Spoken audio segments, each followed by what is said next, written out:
Bom dia, meus amados irmãos, que a graça e a paz do nosso Senhor, nosso Deus e Pai, e da parte também do nosso Senhor e Salvador Jesus Cristo, possa inundar os nossos corações, de maneira que a gente continue crescendo no seu conhecimento e na sua graça maravilhosa.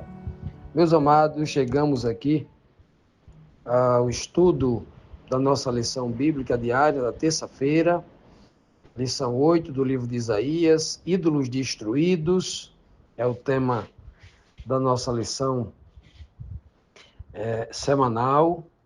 E hoje, na terça-feira, iremos ver aqui as perguntas 5 e 6. Mas antes de vermos a pergunta aqui, vamos recapitular rapidamente o que a gente viu ontem na segunda-feira, para nunca perder o contexto de vista, né? Ontem, na segunda-feira, na terceira pergunta, nós vimos que em Isaías 9,16, ele diz que os guias do povo, ele fala deste povo, né? Ele não fala mais do meu povo, Deus fala deste povo, são enganadores. Os líderes, os homens que eram responsáveis por ensinar, por orientar o povo, se tornaram em enganadores, né? E as pessoas que eram por eles dirigidos estavam sendo devorados por esse engano, devorado por esses, entre aspas, falsos profetas, né, como ele diz no texto anterior que a gente viu no domingo, né? Vimos também na pergunta 4, quando o Senhor disse, né, que ele não teria pena, ele não teria compaixão de ninguém daquela nação, nem mesmo dos jovens, porque no texto anterior ele fala dos anciãos, né, de respeito, pelo menos de respeito diante deles, né? Isso não teria pena nem dos jovens, nem dos órfãos, nem das viúvas, nem dos pobres, né, o povo sofrido, e nem dos jovens. Ele disse assim, porque ele explica por quê? Porque ninguém cria mais em Deus. Ninguém acreditava mais em Deus, né? Todos haviam se tornado maus e só falavam bobagem, só falavam tolices, né? E a ira de Deus não passaria, né? Não passaria. A mão de Deus seria levantada contra aquele povo para castigar, porque a maldade do povo era tão severa que parecia um fogo destruindo um mato seco, um espinheiro, né? Um incêndio numa floresta que produzia muita fumaça. Ou seja, era algo escandaloso o que aquele povo estava fazendo, né? Portanto, hoje, na primeira pergunta de hoje, a quinta pergunta da lição diz assim: por qual razão o Senhor está irado? O verso anterior já disse, né, que é todo mundo mal, né? Agora vamos tentar ver alguma especificação agora, né? O que significa dizer sobre o povo que comem a carne dos seus próprios filhos? Isso é tipológico ou isso é literal? Será que a gente vai, né, se apegar à letra morta, como muita gente aí se apega, né? Para entender que isso aqui é literal, um livro profético, um livro dado aqui em visões, né? A Isaías. Por que seria literal, né? Ele diz assim: o Senhor, o Yahvé Todo-Poderoso, está irado, diz o verso 19, e por isso a terra está sendo queimada e o povo está sendo destruído. Ninguém tem pena dos outros, comem até a carne dos seus próprios filhos. Vejam só, meus amados, o Senhor está descrevendo aqui de forma literal um ato de canibalismo do povo de Israel que chegou ao ponto de comer seus próprios filhos? Ah, claro que não. Estamos lendo aqui uma metáfora, assim como no texto anterior, o Senhor comparou a maldade deles a um fogo que está queimando toda a floresta, né? E esse mau testemunho parecia uma nuvem de fumaça, né? Por isso que ele disse, o Senhor está irado, né? E por isso a terra está sendo queimada. Não tinha fogo nenhum queimando a terra, ninguém estava vendo isso lá em Jerusalém, né? Aqui uma força de expressão, aqui é uma metáfora, né?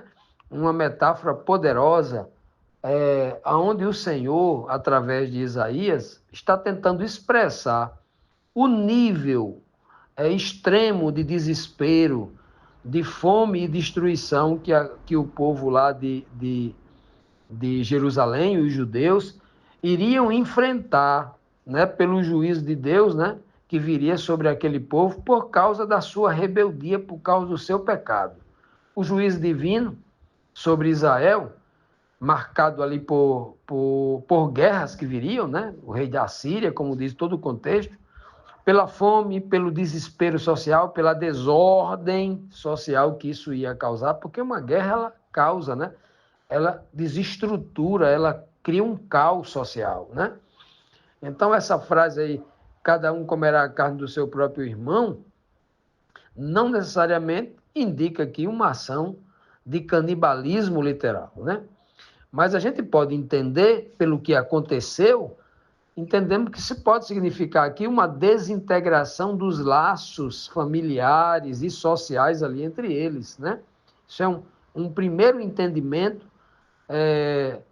dos acontecimentos sociais ali, né? Já a gente chega no espiritual. Então, a desintegração. Já imaginou o pai comer a carne do próprio filho? Vai ter que matar o próprio filho para comer? Significa o quê? Que os laços familiares, as questões éticas e morais já não tinham mais valor depois do juízo, depois daquilo tudo, né? E isso aí tudo porque os pecados daquele povo, né? O povo tinha entrado tão profundo na idolatria, na rebeldia contra os mandamentos de Deus, a palavra de Deus, que eles iam perder isso de vista, né? Estamos falando aqui de uma violência interna, de uma violência no seio da família, na célula máter da sociedade.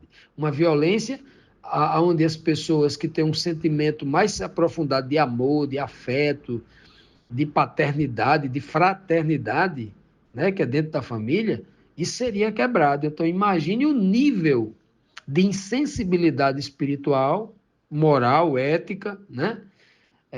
O que representam os laços familiares que são tão profundos, seriam quebrados. Essa é a informação que nem isso, né? Porque diante de uma fome, uma mãe que vê um filho ali passando fome, ela tenta proteger, ela passa fome para tentar dar o máximo ao filho.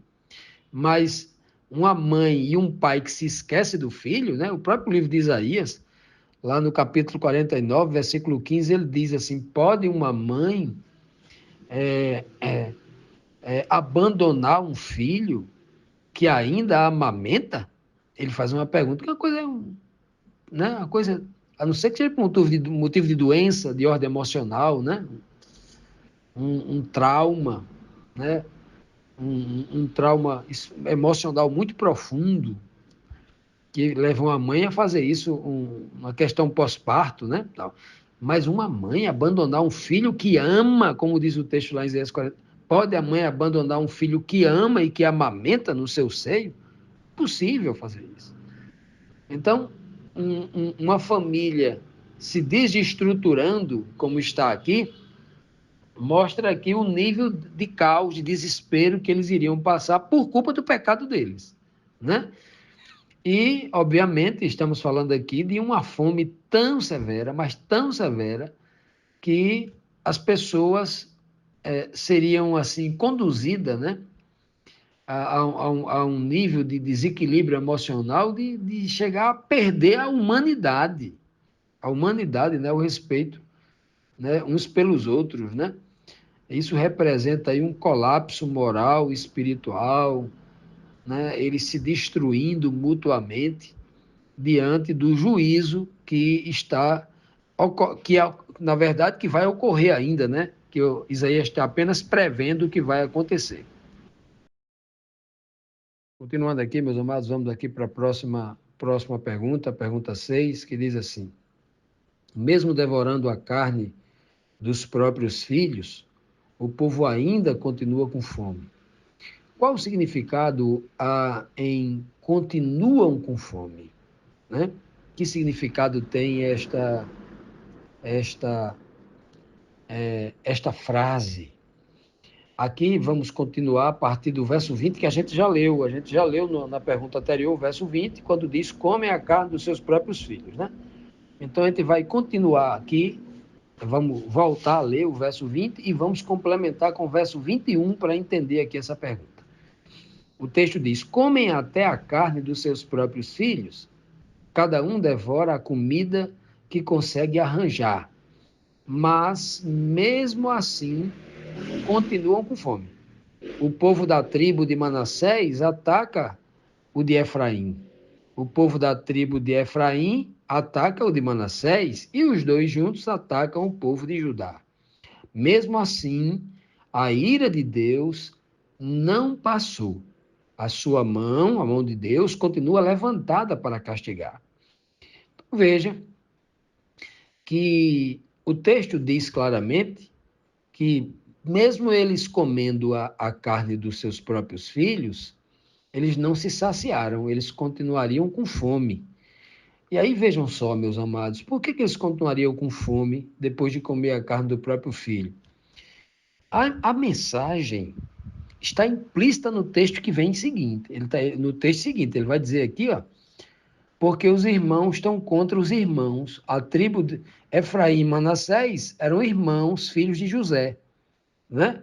Esses dois aqui, um vai assumir o lugar de José nas 12 tribos, né? E o outro no lugar de Dan, né?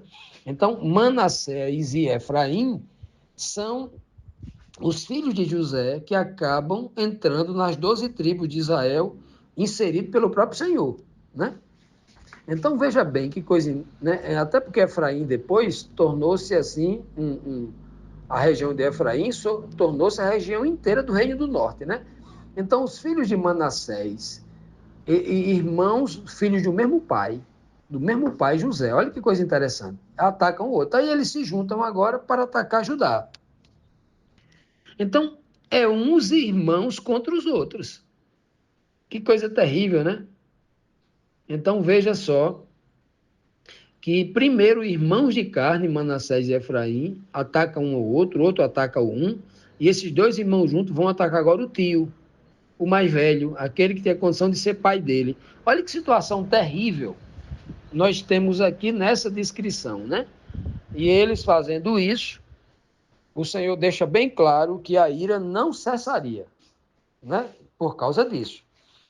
Agora, o que é que isso quer dizer? Comer a carne está vinculado ao ódio de um irmão por outro, comer a carne dos próprios filhos, está vinculado ao ódio, são filhos de Jacó, são do mesmo povo, mesmo sangue, mesma fé, estão se matando uns aos outros aqui. Por que o Senhor está dizendo isso? Sabe por quê? A chave para entender isso aqui está lá em João capítulo 6.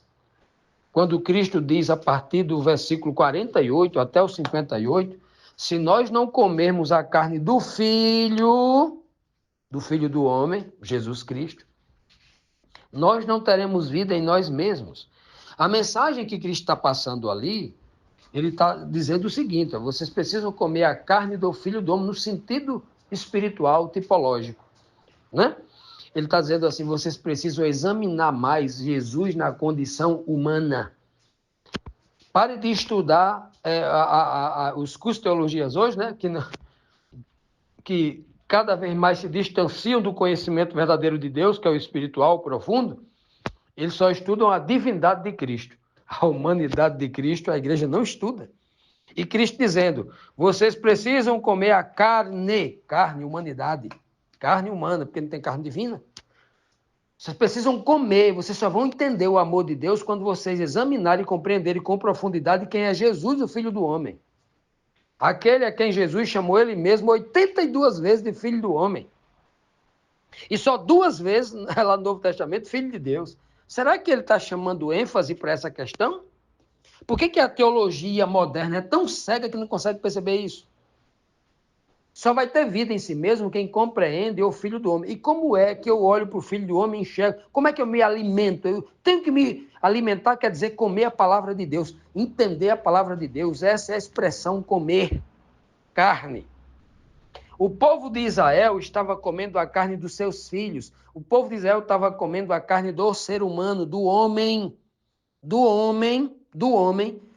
seguindo o homem, estudando o homem, aprendendo a filosofia dos religiosos, né? Dos seus filhos que eram formados, e agora o próprio pai sendo seguido por os novos doutores que estavam subindo ali, estavam comendo a carne do filho. Tem essa, comer a palavra de Deus, nem só de pão vive o homem, mas de toda a palavra. Comer significa assimilar, entender, estudar, procurar compreender nesse sentido, que aqui é o sentido espiritual mais profundo disso, e jamais o homem vai se saciar,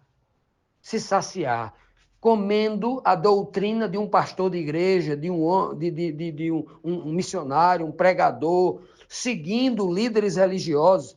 Só quem pode dar vida aos homens, ter a vida de si mesmo, é o Filho do homem, Jesus Cristo. Está lá no capítulo 6. Está lá no capítulo 6. Leiam João, capítulo 6, do 48 ao 58, para entender a mensagem espiritual profunda que nós podemos tirar a partir daqui. Né? Então, veja bem, eles nunca iam se saciar, comendo a carne uns dos outros. Davi, Abraão, Isaac, Jacó, Moisés, Elias, Daniel, qualquer outro homem do Velho Testamento, eles não tinham a capacidade de ser intermediador, intercessor e expiar o pecado da humanidade. Nenhum poderia morrer pelo pecado um do outro, só Cristo. Então, confiar, comer, se alimentar, buscar o alimento eterno para viver eternamente, comendo a carne, comendo o conhecimento dos seus filhos, dos seus pais, dos seus avós, não era a solução para eles. Enquanto o homem não come a carne de Jesus Cristo, não aprende com ele, para que a carne de Cristo esteja nele e agora ele possa viver como a carne de Cristo viveu, viver como Cristo viveu, as ações de Cristo, as palavras de Cristo, viver em obediência como Cristo viveu, a carne de Cristo passa a viver, o corpo de Cristo passa a estar nele, é como se ele tivesse o corpo de Cristo. Isso significa comer a carne de Cristo. Mas comer a carne do ser humano não resolve, espiritualmente falando. Você vai ser igual ao outro pecador, igual a você. Tem que comer a carne de Cristo, o santo, aquele que nos deu o exemplo, o nosso exemplo.